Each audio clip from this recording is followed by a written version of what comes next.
안녕하세요. 박현실입니다. 요즘 직장 내 괴롭힘이 사회적으로 많은 이슈가 되고 있는데요. 여러분은 어떠신가요? 오늘 설명드릴 내용은 직장 내 괴롭힘 금지 제도입니다. 설명 순서를 먼저 말씀드리겠습니다.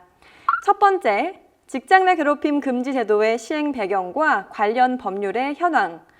두 번째, 직장 내 괴롭힘의 판단 기준. 세 번째, 직장 내 괴롭힘의 사례. 마지막으로 직장 내 괴롭힘이 발생한 경우 처리 절차를 살펴보겠습니다. 먼저 직장 내 괴롭힘 금지 제도의 시행 배경과 관련 법률을 설명드리겠습니다. 대한민국을 들썩이게 했던 오너들의 직장 내 괴롭힘, 여러분은 얼마나 기억하고 계신가요? 근로자의 인격권에 대한 권리의식이 높아지기 시작하고 사업주의 폭언, 폭행 사건이 사회적 이슈가 되면서 그동안 그냥 지나치던 직장 내 괴롭힘이 공론화되기 시작했습니다. 괴롭힘의 방식은 다양했습니다. 폭언이나 폭행 또는 회식을 강요하거나 회사가 지시하는 일에 불응했다는 이유로 면벽 근무나 단순 업무를 시키기도 하고 상사의 사적인 일에 직원을 동원하는 일도 있습니다. 여러분은 직장 내 괴롭힘을 당해본 적이 있으신가요? 2017년 설문조사에 따르면 직장인 10명 중 7명이 괴롭힘을 당한 적이 있다고 응답했습니다. 직장 내 괴롭힘, 이대로도 괜찮을까요?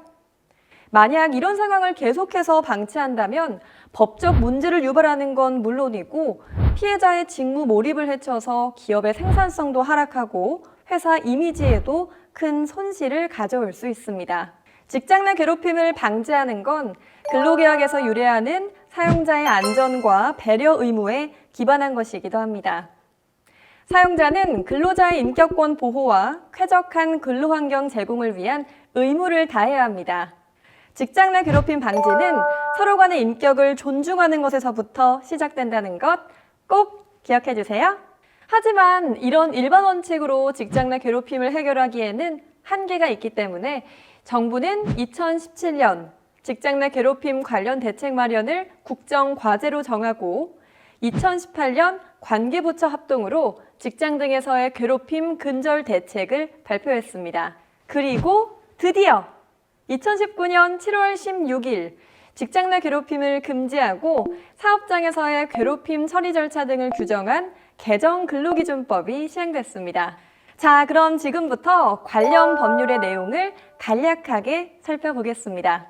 직장 내 괴롭힘 근절을 위해 산업안전보건법에서는 괴롭힘 예방을 위한 정부의 책무를 정하고 근로기준법에서는 직장 내 괴롭힘 금지와 사업장의 예방과 구제 절차 등을 규정했습니다. 마지막으로 산재보상보험법에서는 직장 내 괴롭힘에 대해 사후적으로 산재급여가 지급될 수 있도록 하고 있습니다. 산업안전보건법 제4조 정부의 책무를 보면 직장 내 괴롭힘을 예방하기 위한 조치 기준을 마련하고 관련 지도와 지원을 실시하기 위한 근거를 마련했습니다.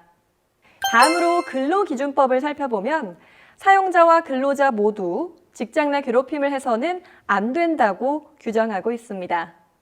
여기서 잠깐, 직장 내 괴롭힘이란 무엇일까요?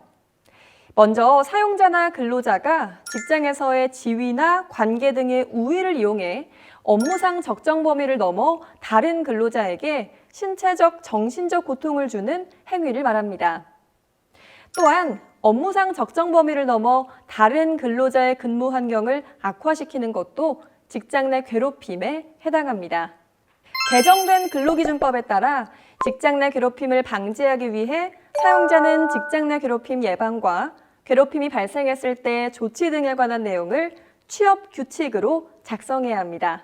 만약 사용자가 괴롭힘 사실을 신고한 근로자나 피해자에게 해고나 그 밖에 불리한 처우를 한 경우 이런 것을 흔히 2차 가해라고 하죠.